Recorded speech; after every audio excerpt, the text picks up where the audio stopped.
कैसे धरती को बचाएं, कैसे प्रकृति को बचाएं और कैसे आने वाली अपनी औलादों को बचाएं, सबके बारे में प्रकाश डालने के लिए मैं भाई श्री देवेंद्र शर्मा जी को यहां आमंत्रित करता हूं। सबकी जोरदार अभिनंदन की। आदरणीय स्वामी जी, भाई और बहनों, जब मैं स्टूडेंट था तो 1970 के दशक में मैंने एक रिपोर्ट पढ़ी। रिपोर्ट में यह कहा गया कि 99.9% pesticide go into environment, only 0.01% pesticide reach the target paste.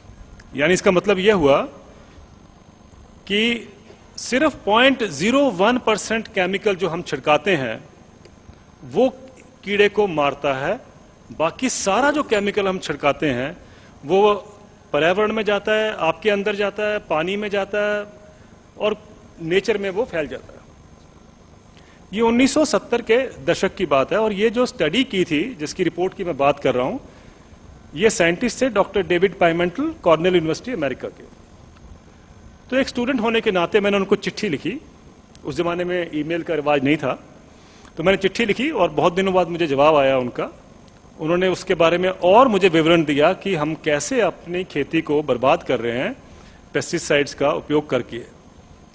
लेकिन जो बात बड़ी इंपॉर्टेंट जो मैंने उनसे पूछी थी कि क्यों दुनिया में ये कीटनाशक के बारे में जानते हुए कि सिर्फ 0.01% पेस्टिसाइड जो है वो कीड़े को मारती है, बाकी का कोई उपयोग नहीं है, तो इस पे क्यों देश में और दुनिया में चर्चा नहीं हो रही है।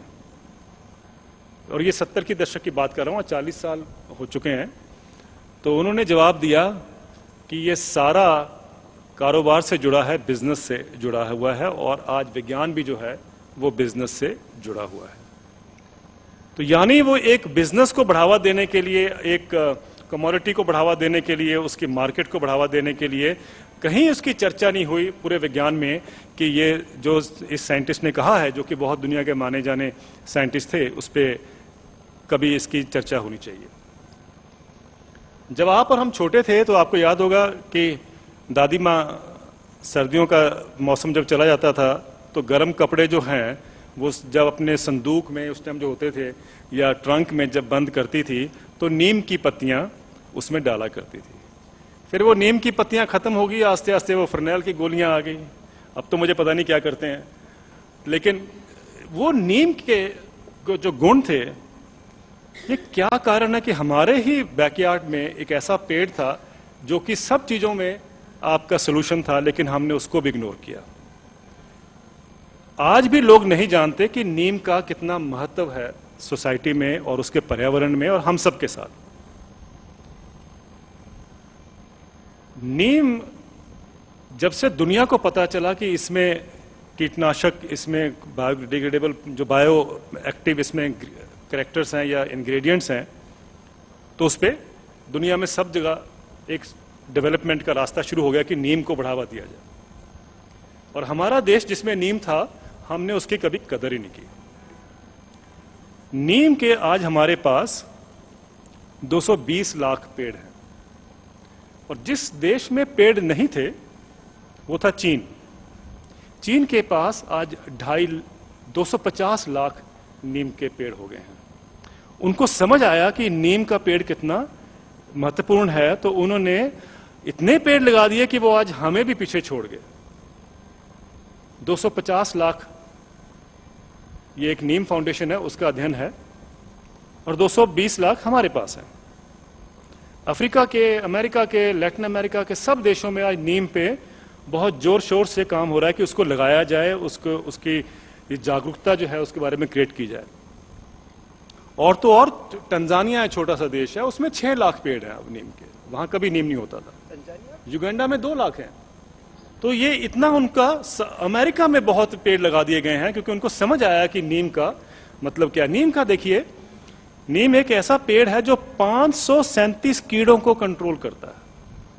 एक ही पेड़ 537 कीड़ों के ऊपर उसका उपयोग हम कर सकते हैं, और हमारे देश में उसकी कदर ही नहीं है। हमारे वैज्ञानिक उसकी बात ही नहीं करते।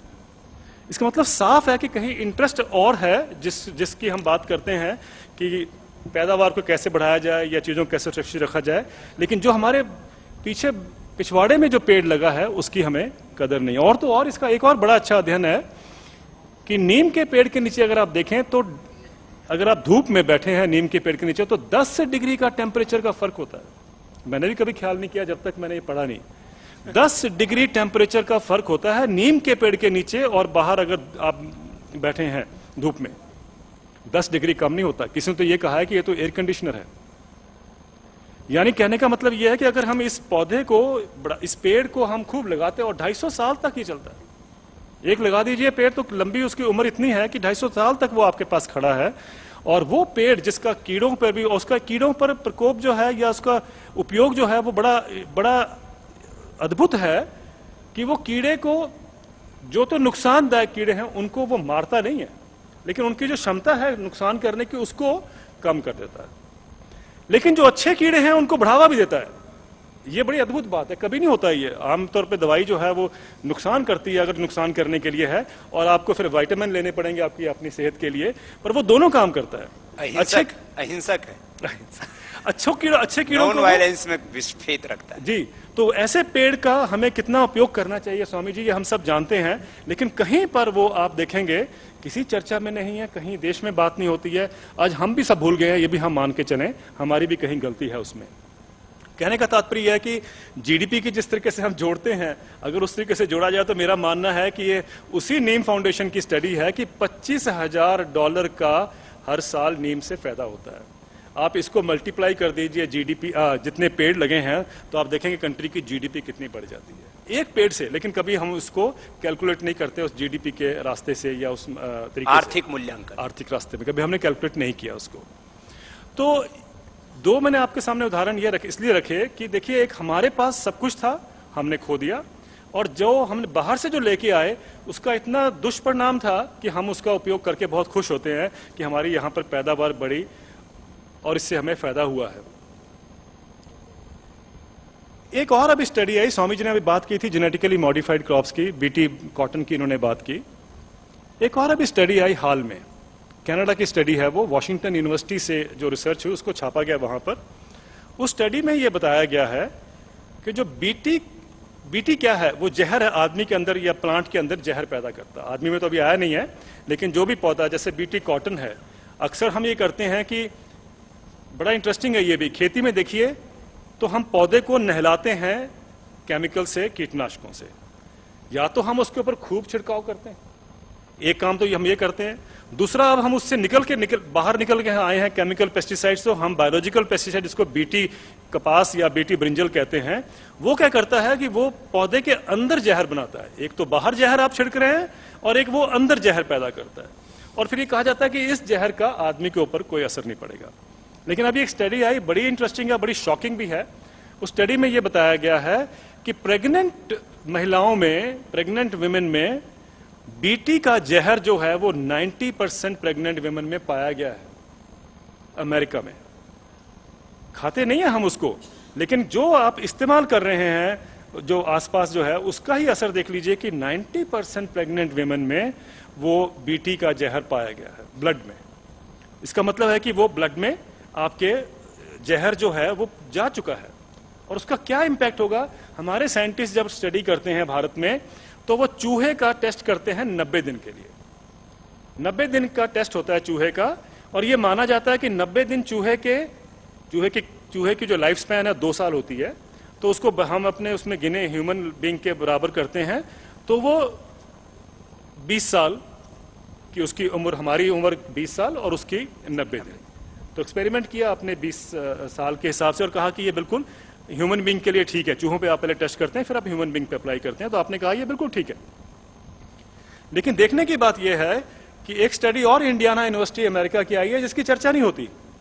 वो स्टडी ये कहती है कि चूहों में ये पाया गया कि जब आपने पेस्टिसाइड्स उनके फैमिली में स्प्रे किया, तो वो पेस्टिसाइड्स का जब बच्चा पैदा हुआ चूहों का, तो उसमें बिल्कुल नॉर्मल हुआ।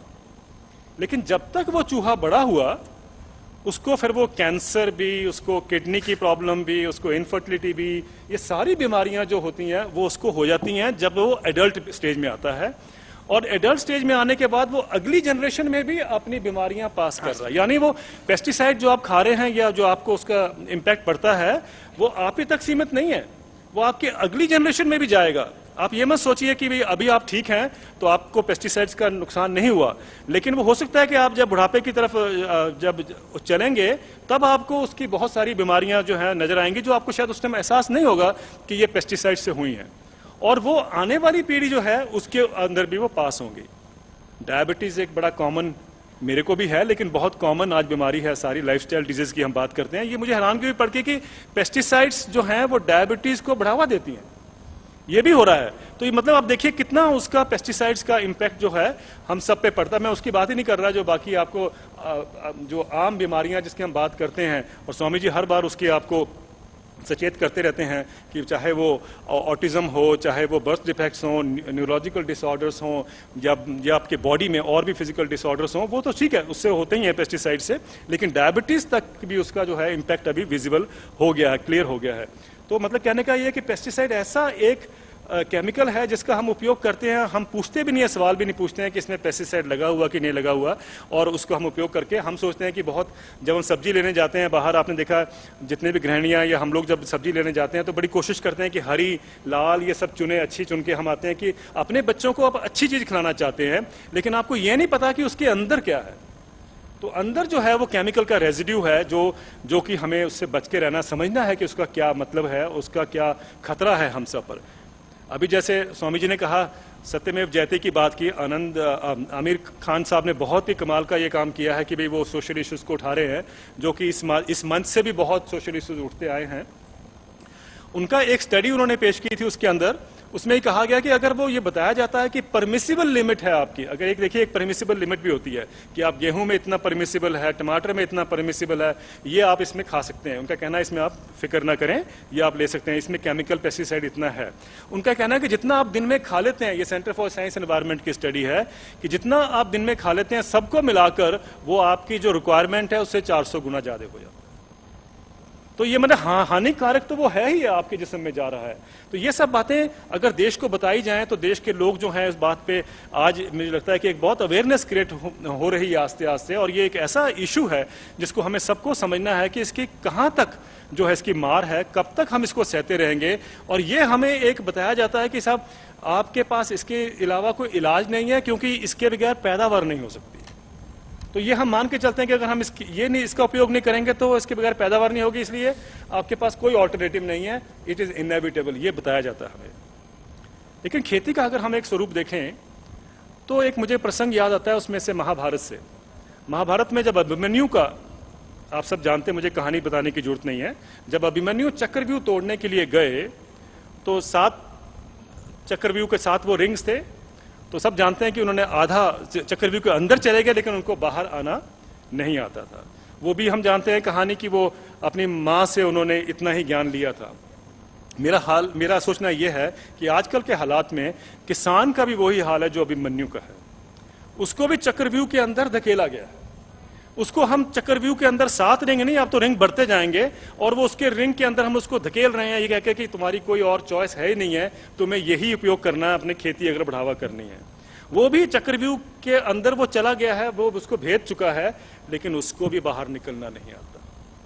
और अंत में उसका भी वही हाल होगा जो अभिमन्यु का महाभारत में हुआ था। बहुत वीरता से लड़ा, किसान भी हमारा बहुत वीरता से काम करता है, लेकिन उसका भी आज हालत यह है कि वो चक्रव्यूह के अंदर ऐसा धंस गया है कि अब उसको बाहर निकलने का रास्ता नहीं आता। मुझे लगता है कि हम सबका रोल जो वो ये है कि हम उसको चक्रव्यूह से बाहर निकालें, ना कि हम उसको चक्रव्यूह के और अंदर उसको और धक्का दें।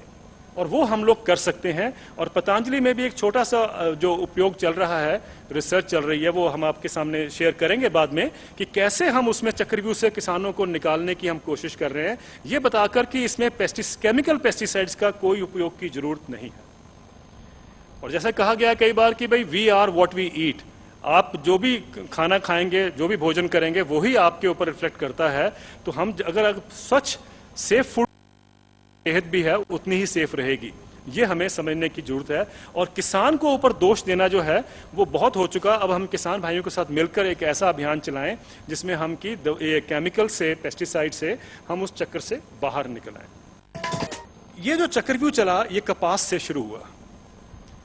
ये जो जिस चक्रव्यूह की मैं बात करना चाहता हूं, कपास में सेकेंड वर्ल्ड वॉर जब हुआ तो उसमें गैस बच गई उनके पास, एजेंट ऑरेंज। मॉन्सेंटो एक कंपनी है। अब उन्होंने कहा ये गैस बच गई, इसका कहां उपयोग करें, तो उनको समझ आया कि एग्रीकल्चर में उपयोग करें, तो वो एग्रीकल्चर में उसका उपयोग शुरू हो गया। तो वो एग्रीकल्चर में जो उपयोग शुरू हुआ तो पहली कपास के ऊपर, कपास एक कमर्शियल क्रॉप है, उसमें बहुत ज्यादा केमिकल पेस्टिसाइड्स उपयोग होते हैं।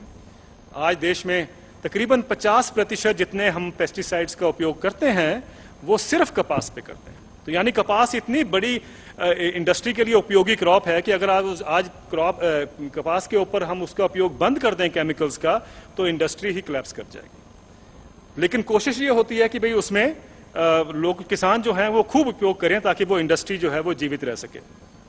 तो हमने क्या किया, शुरू में किसानों ने, एक कीड़ा होता है बोलवॉर्म, सुंडी कहते हैं उसको, उसके लिए उन्होंने पहली जनरेशन केमिकल, यानी जो पहले, अब तो केमिकल वो खत्म हो गए, जो पहले ढूंढे गए, लाए गए, उस केमिकल का उपयोग शुरू किया। कीड़ा 3, 4, 5 साल में उसके खिलाफ रेजिस्टेंट हो गया, यानी उससे मरता नहीं उसकी दवाई से। तो फिर क्या हुआ, 3, 4 साल इंतजार किया, किसान भी रोए, साइंटिस्टों ने काम किया, फिर सेकंड जनरेशन केमिकल आ गया, उससे भी सख्त, उससे भी नुकसानदायक केमिकल आया, फिर वो छिड़का गया कपास के ऊपर। तो 3, 4 साल उसका असर हुआ, फिर कीड़ा जो है मजबूत हो गया और उसका रेजिस्टेंट हो गया। फिर तीसरी जनरेशन का केमिकल आया, उसने भी नुकसान किया। फिर चौथी जनरेशन का केमिकल आया, क्योंकि वो कीड़ा जो था वो रेजिस्टेंट होता गया। चौथी जनरेशन का केमिकल आया 1980 के दशक में, उसको हम कहते हैं सिंथेटिक पायरोथ्राइड्स। ये जब केमिकल भारत में आया तब भी हमने कहा बहुत जोर से कि इन केमिकल का उपयोग नहीं हमें करना चाहिए, इससे तकरीबन हर चीज मर जाती है, मोर भी मर जाएंगे आपके खेत में और सब जानवर भी मर जाते हैं, इसका उपयोग मत करिए। और 6-7 गुना महंगी भी थी, लेकिन वो वैज्ञानिकों ने और इंडस्ट्री ने मिलकर उसका जस्टिफाई किया कि इसके बगैर कोई चारा नहीं है। केमिकल आ गया, केमिकल साइपरमेथ्रिन वगैरह जो ये केमिकल्स हैं, सिंथेटिक पैराथ्राइड्स हैं, इसका इस्तेमाल शुरू हो गया। इस्तेमाल शुरू हुआ, किसान भी खुश, वैज्ञानिक तो खुश होंगे। और 3-4 साल के बाद कीड़ा उसके खिलाफ भी रेजिस्टेंट हो गया। अब ये हालात हैं कि अगर आप कभी किसान के पास जाएं, खेत में जाएं, तो उसकी वो जो दवाई की बोतल है, अगर आप उसके अंदर ही कीड़ा डाल दो तो कीड़ा फिर भी नहीं मरता, इतना रेजिस्टेंट हो गया, इतना ताकतवर हो गया। लेकिन अब वो 4th जनरेशन के बाद अब उन्होंने क्या किया कि वो बायोलॉजिकल उसमें आ गए, जिसमें जेनेटिकली मॉडिफाइड, आप सुनते हैं, बीटी कॉटन का उपयोग शुरू हो गया। पहली जनरेशन बीटी कॉटन आई तो कीड़ा मरा, कीड़ा कंट्रोल हुआ, कुछ दिन बाद वो भी रेजिस्टेंट हो गया उसके खिलाफ। अब बीटी 2 आ रहा है, बोलगा 2 भी आ चुका है मार्केट में।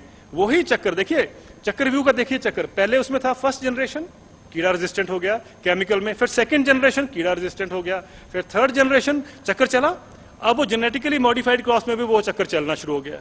अब पहली जनरेशन के खिलाफ तो कीड़ा रेजिस्टेंट हो गया, अब वो सेकंड जनरेशन बीटी 2 आ गई है मार्केट में, बोलगा 2 कहते हैं उसको, अब उसका उपयोग हो रहा है। बोलगा 2 के बाद क्या होगा, जब कीड़ा उसके खिलाफ भी रेजिस्टेंट हो जाएगा। मैं कई जगह कहता आया हूं कि अब साइंटिस्ट ने क्या किया है कि एक बिच्छू में, बिच्छू खतरनाक है, अब बीटी के बाद किसकी बारी आएगी, तो उन्होंने बिच्छू से जीन निकाला, वो उसने मक्की में डाल दिया। अब देखा कि वो जो जहर है, बड़ा सख्त जहर है, इसका उपयोग हो सकता है। अब वो मक्की से कपास में भी लेके आ जाएंगे, तो आपके पास शायद बिच्छू 1 आएगी वैरायटी, फिर बिच्छू 2 आएगी, फिर उसके बाद वैज्ञानिक सोचते हैं कि अब इसके ज्यादा खतरनाक क्या हो सकता है, तो कोबरा 1 आएगा, फिर कोबरा 2 आएगा। ये जो चक्रव्यूह है ये कब तक चलेगा? और ये बोला जाता है कि इसके बगैर जो है खेती नहीं हो सकती, लेकिन बहुत से इस देश में ऐसे उदाहरण हैं जहां पर केमिकल्स के बगैर ही कपास की खेती होती है। और मजे की बात यह है कि जो देश में सबसे बड़ा उत्पादक है केमिकल पेस्टिसाइड्स का, जो हम सबके खिलाफ केस करते आए हैं आज तक, वो उन्हीं के भाई जो हैं वो सबसे बड़े एक्सपोर्टर भी हैं ऑर्गेनिक कॉटन के इस देश में। उनको उसका उपयोग समझ आता है, और एक भाई जो है वो जहर बनाते हैं और दूसरे भाई जो हैं वो ये जानते हैं कि जहर का कितना उपयोग जो है खराब होता है, और वो ऑर्गेनिक कॉटन को एक्सपोर्ट करते हैं। समझना हमें यह है कि इन सब का सोसाइटी के ऊपर, पर्यावरण के ऊपर, खेती के ऊपर कहां नुकसान हो रहा है और कैसे इससे हम बाहर निकल कर आए। और ये सिर्फ इसी में नहीं है, आप सोचें कि कपास में है, जब बीटी का जब शुरुआत हुई, बीटी 1 आया जब कपास में, तब ये हमें बताया गया कि इससे उपयोग क्या होंगे, इससे कीड़ा मरेगा, तो उससे पेस्टिसाइड्स का उपयोग जो है कीटनाशकों का वो कम हो जाएगा। तो हमारे आम आदमी ने सोचा अगर ऐसी कोई फसल आती है जिसका उपयोग करने से कीटनाशकों का उपयोग कम हो जाएगा, केमिकल्स का, तो अच्छी बात है, उसको उपयोग करके देख लेते हैं। तो उपयोग किया गया, 2004 से वो शुरू हुआ भारत में। 2006 में एक सेंटर फॉर, जो central institute for cotton research है, उन्हीं की स्टडी है, वो ये कहते हैं कि 2006 में 600 करोड़ रुपए का पेस्टिसाइड, केमिकल पेस्टिसाइड्स का उपयोग हुआ कपास के ऊपर। अब कायदे से मैंने पहले कहा कि 50% देश में सिर्फ पेस्टिसाइड जो है कपास के ऊपर उपयोग होता है, तो अगर बीटी कपास आ गई है तो बीटी कपास से उपयोग कम होना चाहिए। लेकिन 2008 में वो बढ़कर 800 करोड़ का हो गया, 600 करोड़ से, यानी किसान को महंगा बीज भी मिला, उसको ये बताया भी गया कि आपका जो कीटनाशक का उपयोग है वो कम हो जाएगा, लेकिन असल में उसका कीटनाशक का उपयोग भी ज्यादा हो गया, और वो भी, और नए कीड़े भी आ गए। कीड़ों का भी एक चक्र होता है, कीड़े जो हैं अपने एक इक्विलिब्रियम में ऑपरेट करते हैं। कपास की अगर हम बात करें तो जो सुंडी जिसकी हम बात करते हैं, ये अमेरिकन सुंडी कहते हैं बहुत सारे किसान, उसको किसान भाई, वो सुंडी के उसी खेत के अंदर 27 दुश्मन होते हैं, उसी खेत के अंदर। लेकिन जब आप छिड़काव शुरू करते हैं तो वो 27 पहले मर जाते हैं, वो सुंडी बच जाती है। तो जब आपके जो शत्रु वाले जो कीड़े हैं वो मर गए, तो आपका मैदान तो खाली हो गया। और यही एक कारण है कि वो जो कीड़ा है वो मजबूत होता जा रहा है जनरेशन बाय जनरेशन, क्योंकि उसके जो असली जो कीड़े उसको खाते थे वो तो मर गए। और यही देखा हमने बहुत सारे देश में, बहुत जगह पर ये एक्सपेरिमेंट किए गए हैं कि 2 तरह के कीड़े होते हैं। एक तो ठीक है, आप, हमारे एक साथी ने वहां कहा भी था एक शो पे कि एक कीड़ा होता है वेजिटेरियन, एक कीड़ा होता है नॉन वेजिटेरियन। एक कीड़ा है जो पत्ते और फलों को खाता है, दूसरा कीड़ा है जो कीड़ों को खाता है। तो जो कीड़ों को खाते हैं वो कीड़े जो हैं वो मित्र हैं, बहुत सारे उसमें मित्र हैं, और वो उन कीड़ों को खाते हैं जो हमें नुकसान कर रहे हैं। लेकिन उनको पहले मार दिया जाता है ताकि वो जो जिस कीड़े की हमें फिक्र है वो उसमें हम उसको कंट्रोल कर सकें केमिकल पेस्टिसाइड से। और वो केमिकल पेस्टिसाइड्स का आजकल इतना व्यापक उपयोग हो गया कि अब तो किसान जो हैं वो 1, 2, 3, 4, 5, 6, 7, मैंने तो 30 स्प्रेज भी देखे हैं कपास के ऊपर। और उसके अलावा किसान जो है कॉकटेल यूज करते हैं। कॉकटेल सिर्फ दारू की नहीं होती है, कॉकटेल मतलब है कि जितने भी उनको केमिकल्स नजर आते हैं वो सब मिला दिए जाते हैं, उसकी कॉकटेल बना दी और उसका भी फिर उपयोग करते हैं। आप ये देखिए कि जो इतने सब केमिकल्स का उपयोग होगा तो कीड़ा कितनी हिम्मत, और वो जनरेशन बाय जनरेशन जितना मजबूत होता जाएगा, यानी एक सही ऐसी आ जाएगी कि कोई चीज उसको मार नहीं पाएगी। और यही हाल जेनेटिकली मॉडिफाइड फसलों का भी हो रहा है। जेनेटिकली मॉडिफाइड फसलें जो अमेरिका में हैं, अभी भारत में इतना उसका शुरुआत नहीं हुई है, सिर्फ एक ही फसल है हमारे पास, बीटी कॉटन। लेकिन अमेरिका में देखें तो बहुत से राज्यों में कीड़े तो पहले रेजिस्टेंट हो ही गए उसके खिलाफ, यानी उसके कंट्रोल नहीं होते। अब तो जो खरपतवार होते हैं वो भी नहीं मरते उसके करके। इसको हम कहते हैं सुपर वीड्स का फिनोमेना शुरू हो गया है। और वो एक तो उनका प्रदेश ऐसा है जिसमें कि तकरीबन 80% 90% एरिया जो है वो ऐसे खरपतवारों से कवर हो गया है जिसमें किसी चीज का उपयोग भी है उससे कंट्रोल नहीं होता। तो ये आप अगर प्रकृति के साथ खिलवाड़ करेंगे तो ये होता जाएगा, और ऐसी एक स्टेज आएगी जबकि हम जिन चीजों का कंट्रोल करना चाहते हैं वो ही हम पर इतनी हावी हो जाएंगी कि हमारी खाद्य सुरक्षा जो है और किसान की जो दुर्गति है वो और ज्यादा उससे हो जाएगी। ये सिचुएशन अगर आज दुनिया में है तो क्या भाई और बहनों हम उससे निकल नहीं सकते? जब तक आप और हम सचेत नहीं होंगे कि हमें कीटनाशक युक्त कोई भी चीज नहीं खानी है, तब तक उसका जो एक प्रेशर बनता है सोसाइटी में वो नहीं बनेगा। तो उसमें आपका भी दोष है क्योंकि आप एक्सेप्ट कर लेते हो। और हम सब का मिलकर अगर हम लोग अपनी आवाज उठाएं कि हमें कीटनाशक युक्त भोजन के या खाद्यान्न जो भी है वो नहीं इस्तेमाल करने हैं, तो उसका एक फायदा होगा।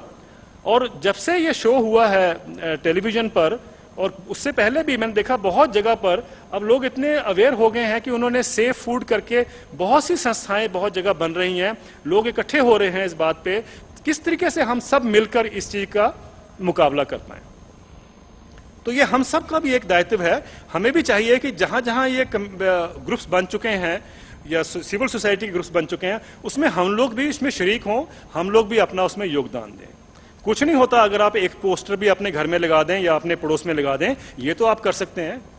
और ये बहुत सी संस्थाएं ऐसी होंगी जो आपकी मदद करना चाहेंगी इस बारे में, अगर आप आगे आते हैं।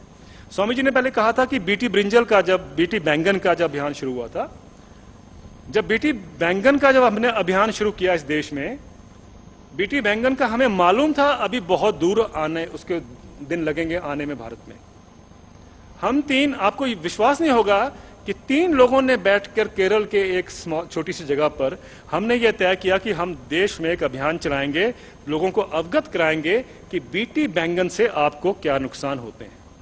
बीटी कपास तो आप ये सोचते हैं किसान का हेडेक है, मेरा नहीं है। ये बहुत दुर्भाग्य है, ये हम मान के चलते हैं किसान हमारा भाई नहीं है, उससे हमारा कोई लेना देना नहीं है, किसान भुगते जो उसको भुगतना है। लेकिन बीटी बैंगन तो आप ही खाएंगे। ये सोचकर हमने कहा कि हम आपके ऊपर एक अवेयरनेस कैंपेन चलाएंगे, आपके ऊपर फोकस करेंगे। हमें 4 साल लगे, छोटी लड़ाई नहीं थी, 4 साल लगे हमें देशव्यापी एक आवाज खड़ा करने के लिए, एक मूवमेंट खड़ी करने के लिए, जिसमें हर किस्म के लोग थे, गृहिणियों से लेकर, डॉक्टरों से लेकर, स्टूडेंट से लेकर, किसानों से लेकर, हमने सबको जोड़ा। और तो और हमारे पे स्वामी रामदेव जी का आशीर्वाद भी था, श्री श्री रविशंकर जी का भी आशीर्वाद था, और उसकी बहुत हमें, उस चीज की हमें बहुत ताकत मिली उनसे। और वो सब होने के बावजूद, उसमें फिल्म स्टार्स भी हम लोगों ने जोड़े, और वो सब कुछ होने के बाद ये हुआ कि देश में 7 जगह पर जयराम रमेश जो उस टाइम मंत्री थे पर्यावरण के, उन्होंने कहा कि मैं इसका कंसल्टेशंस करूंगा 7 जगह पर।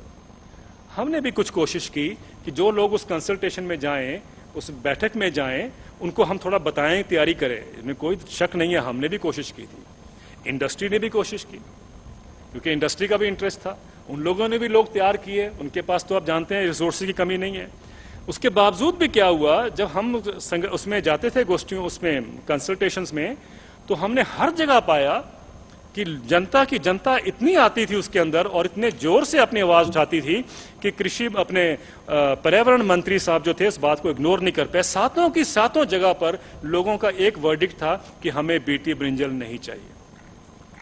यह हुआ इस देश में, और उसका रिजल्ट यह हुआ कि भारत ने उसके ऊपर बैन लगा दिया, मोराटोरियम लगा दिया। वो अभी तक उठा नहीं है, यानी हमारे देश में बीटी ब्रिंजल अभी मार्केट में नहीं आ सकता।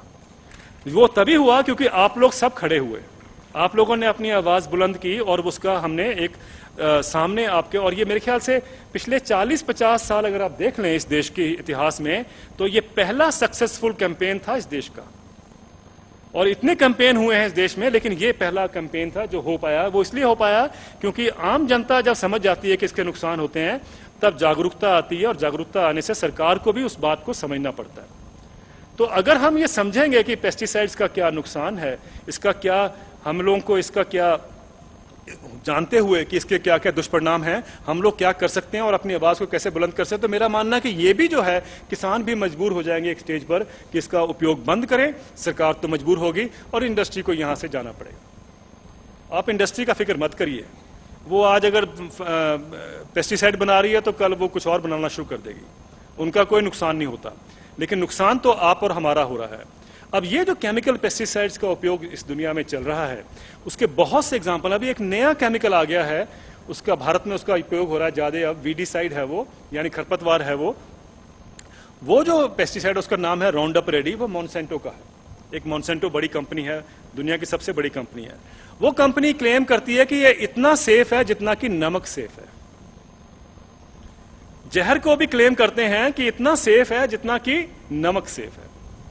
और अर्जेंटीना में यह पाया गया है कि उसके कारकर के व्यापक स्तर पर बर्थ डिफेक्ट्स, अम्बिलिकल कॉर्ड में डिफेक्ट्स, प्लेसेंटा में डिफेक्ट्स इतने भयंकर रूप से हो रहे हैं, और जिस साइंटिस्ट ने इसको एक्सपोज किया उसी को निकाल दिया गया, उसी के पीछे आज सारी सरकार पड़ी है। ये बहुत दुर्भाग्य है कि जो वैज्ञानिक भी खड़े होते हैं या जो लोग भी खड़े होते हैं इन चीजों के खिलाफ, उनको एक तरह का पूरा एक गिरोह की तरह से हम उनको घेरते हैं, उनको नौकरियों से निकाल देते हैं, उनके जीना जो है वो बड़ा मुश्किल कर देते हैं। तो ये वहां भी हो रहा है। तो ये राउंडअप रेडी केमिकल हमारे देश में अब ये लाया जा रहा है, क्योंकि हमारे देश में माना जाता है कि हमारे अब मजदूर जो हैं वो मिलते नहीं है खेती में। तो इसलिए कहा जा रहा है कि अब जब गुडाई करने के लिए मजदूर नहीं है तो राउंड अप रेडी छिड़का जाए।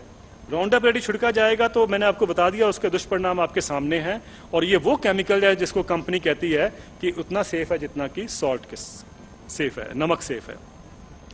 हरित क्रांति के जिन्होंने शुरू किया थी हरित क्रांति दुनिया में, उनका नाम था doctor Norman Borlaug. Doctor Norman Borlaug जो थे वो नोबेल प्राइज से उनको बाद में, और दुनिया में जो हरित क्रांति हुई उसका कर्णधाता जो है वही थे। उन्होंने साथ मुझे याद है एक बार जब मैं पत्रकार था 20 साल पहले, तो मैंने एक बार उनकी इंटरव्यू की थी। तो मैंने उनसे पूछा कि पेस्टिसाइड्स इतने नुकसानदायक हैं, आप उसका उपयोग क्यों रिकमेंड करते हो? तो उनका जवाब ये छपा है इंडियन एक्सप्रेस में। उन्होंने कहा था कि पेस्टिसाइड्स आर लाइक मेडिसिन्स, और अगर आप इसको मेडिसिन की तरह उपयोग करेंगे तो इससे कोई नुकसान नहीं होगा।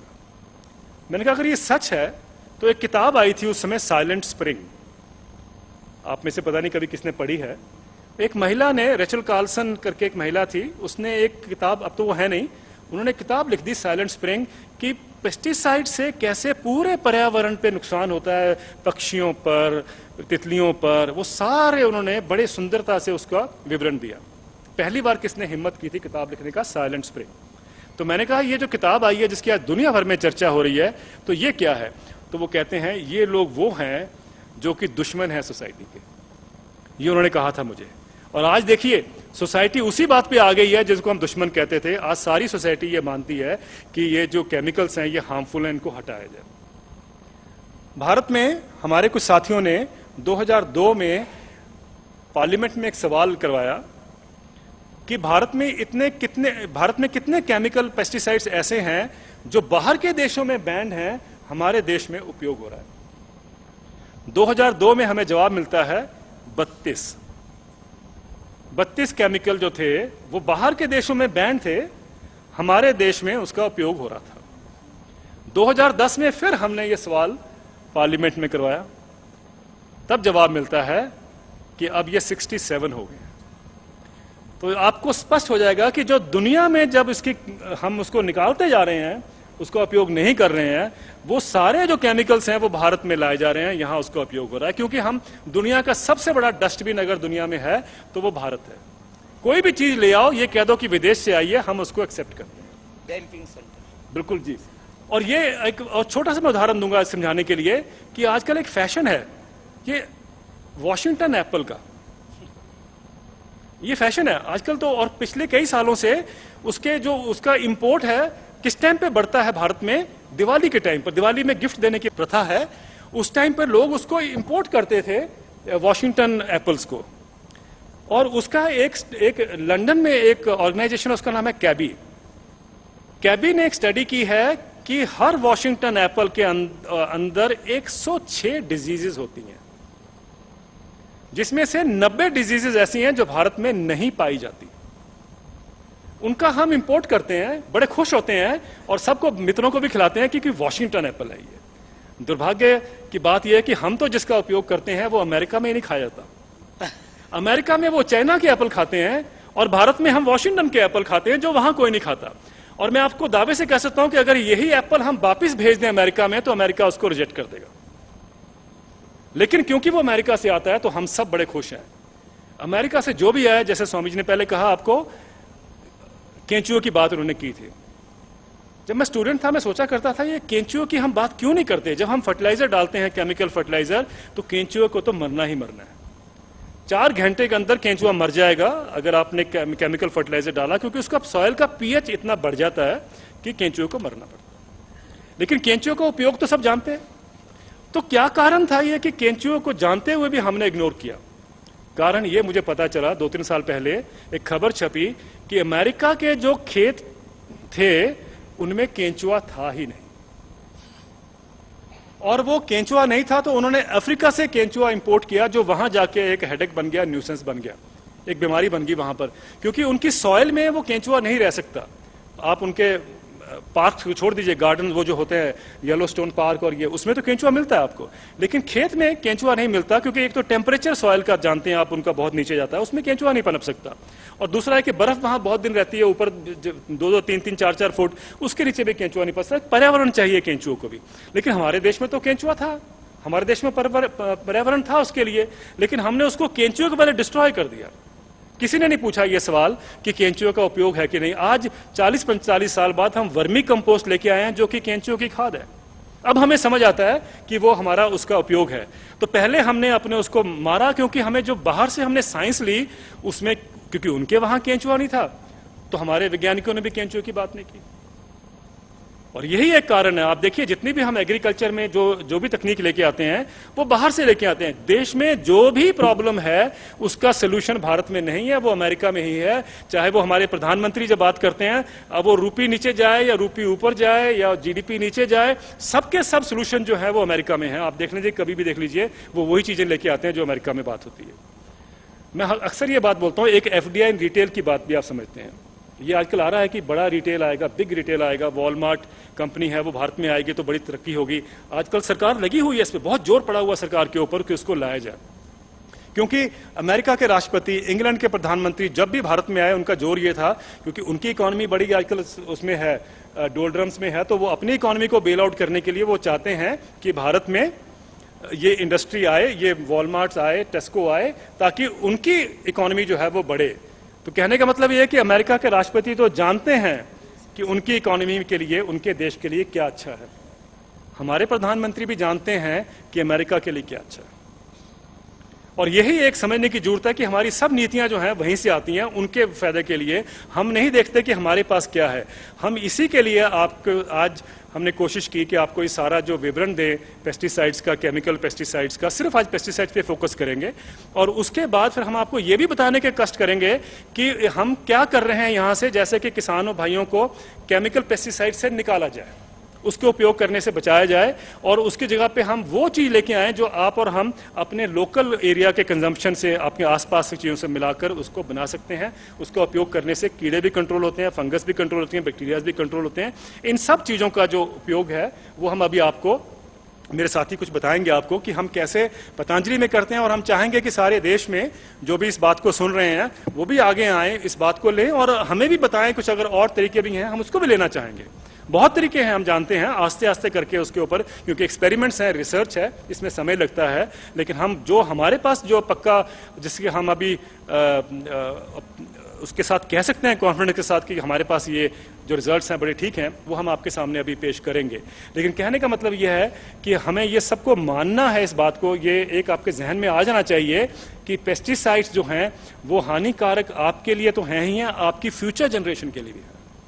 आप ये मत सोचिए कि अगर आप बीमारी से बच गए तो उनको नहीं हो सकता, उनको भी हो सकता है, क्योंकि जैसे मैंने आपको बताया बहुत सी आज स्टडीज ऐसी हो चुकी हैं दुनिया में जिससे हो सकता है ये पास ऑन होती हैं, ये पेस्टिसाइड्स के जो डिफेक्ट्स होते हैं। और अंत में सिर्फ जाते जाते कि इसके बाद कुछ समाधान है। मैंने आपसे पहले शुरुआत में कही थी, नीम, मैंने आपके सामने एक उदाहरण रखा था। नीम ही नहीं है, इस देश में बहुत सी ऐसी चीजें हैं जिनका हम अगर उपयोग करना शुरू कर दें, या उसको हम एक साइंटिफिक तरीके से इवैल्यूएट करना भी शुरू कर दें, तो हमें उन चीजों का जो भी आपको जिसकी दिक्कत आ रही है कीड़ों की, उसका कंट्रोल हम कर सकते हैं। देश में ये पूछा जाता है कि साहब किसान मर जाएगा अगर पेस्टिसाइड का उपयोग नहीं करेगा, क्योंकि कीड़ों का अटैक बढ़ जाएगा। तो फिर जब ये पैदावार भी कम हो जाएगी, तो फिर आप किस बात की बात कर रहे हैं? आप तो सिर्फ रोमांटिसाइज कर रहे हैं इस बात को। और मैंने उसका उदाहरण दिया कि अगर एक गांव की हम बात करें तो आप कहते हैं कि हम रोमांटिसाइज कर रहे हैं, हम तो ये जो एक गांव में हो रहा है वो सारे देश में नहीं हो सकता। लेकिन आंध्र प्रदेश में कुछ साल पहले, 7-8 साल पहले, एक गांव है, उसका नाम है पन्नुकुला। ये खम्मम जिले में है। इस जिले के बुजुर्गों ने एक दिन तय किया, सोचा कि बहुत हो गया, हमने सब कीटनाशक लगा लिए, आत्महत्याएं हो रही हैं, लोग कैंसर से पीड़ित हैं, ये सब बातें हुई।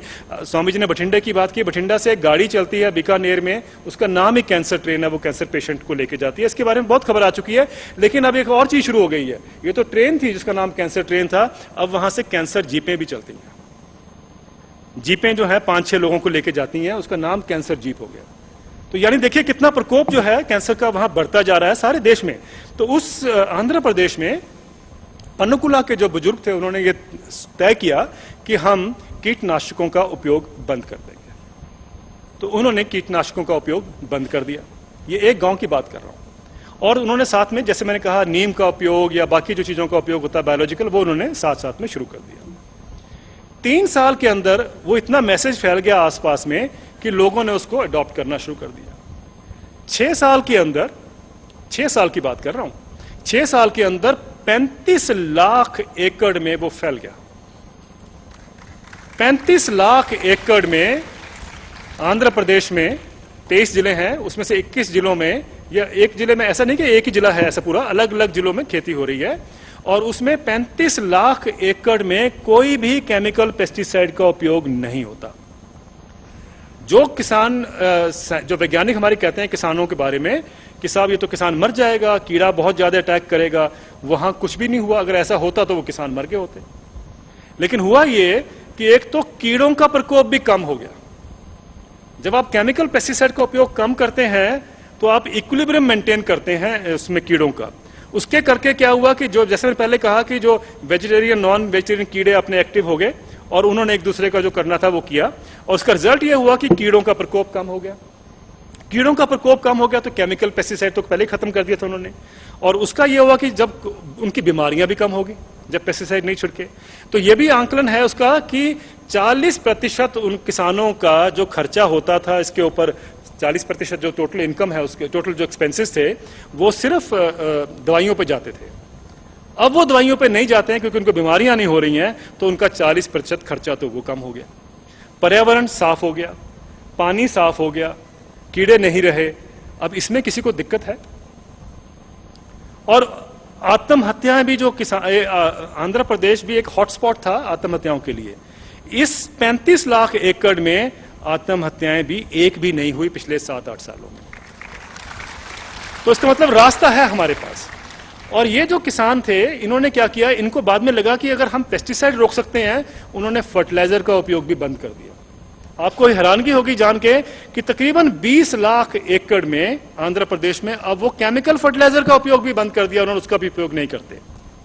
पैदावार में कहीं कमी नहीं हुई, पैदावार उनकी आस्ते आस्ते बढ़ती जा रही है। और अब तो सरकार ने उस प्रोग्राम को ले लिया और सरकार का यह मानना है कि हम 2013-2014 में तकरीबन 100 लाख एकड़ में इसको फैला देंगे। तो अगर ये 100 लाख एकड़ में हो सकता है तो मेरा मानना कि 1 लाख एकड़ में भी हो सकता है। क्यों ना हम इसको सारे देश में फैलाएं। और यही स्वामी जी का आह्वान रहा है कि हम एक विष मुक्त खेती का अभियान जो है सारे देश में आप एक कॉल करेंगे स्वामी जी के आशीर्वाद से, ताकि सारे देश में अब किसान जो हैं वो इस विष का, इस केमिकल का उपयोग करना बंद कर दें। और मुझे लगता है उसमें आपकी भूमिका बहुत इंपॉर्टेंट रहेगी, क्योंकि अगर आप अपनी आवाज उठाएंगे तभी किसान जो है वो दोनों बातें सुनेगा और उसको भी एक समझ आएगा कि इसका उपयोग जो है क्यों इसका हानिकारक है। पंजाब में ऐसे बहुत से गांव हैं, जब वहां जाते हैं तो आप देखते हैं कि जितना वो जहर आपकी फसलों के लिए छिड़कते हैं, चाहे वो गेहूं हो, धान हो, जो भी हो, वो अपनी जो पैदावार है उसको एक अलग कोने में एक खेत में रखते हैं, उसमें कुछ नहीं छिड़कते। वो जानते हैं कि हमारे लिए नुकसानदायक है, लेकिन मार्केट के लिए, बाजार के लिए वो खूब छिड़कते हैं ताकि वो कीड़ा जो कंट्रोल में हो, उनको पैदावार ज्यादा मिल पाए। वैज्ञानिक कहते हैं कि साहब इसके बगैर गुजारा नहीं है। मैं एक बात कह के खत्म करूंगा। सबसे बड़ा धान का जो सेंटर है वो है फिलीपींस में, उसका नाम है इंटरनेशनल राइस रिसर्च इंस्टीट्यूट। ये फिलीपींस में है। इस फिलीपींस इंस्टीट्यूट की एक स्टडी आई है। ये वैज्ञानिक है, ये मैं नहीं कह रहा हूं, ये वैज्ञानिक कह रहे हैं। वो स्टडी ये कहती है, उनके एक डायरेक्टर जनरल थे, मेरे दोस्त थे रॉबर्ट कैंट्रेल, उन्होंने ये स्टडी का लाए थे पब्लिकली और उन्होंने खुद माना इस बात को। और eri international rice research institute खुद ये कहता है कि it was a mistake to use chemical pesticides on rice in Asia. यानी एक गलती थी कि हमने धान के ऊपर केमिकल पेस्टिसाइड्स का उपयोग किया।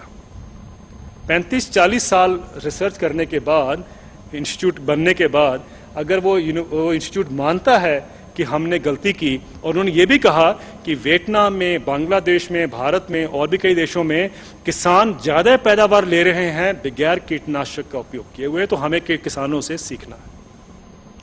ये साइंटिस्टों ने, वैज्ञानिकों ने कहा है इस बात को। इसका मतलब साफ है कि इस बात का आगे प्रचलन होने की जरूरत है। लेकिन आप देखिए, इस बात को 5-7 साल हो चुके, कोई वैज्ञानिक, कोई इंस्टीट्यूट इसकी बात नहीं करता।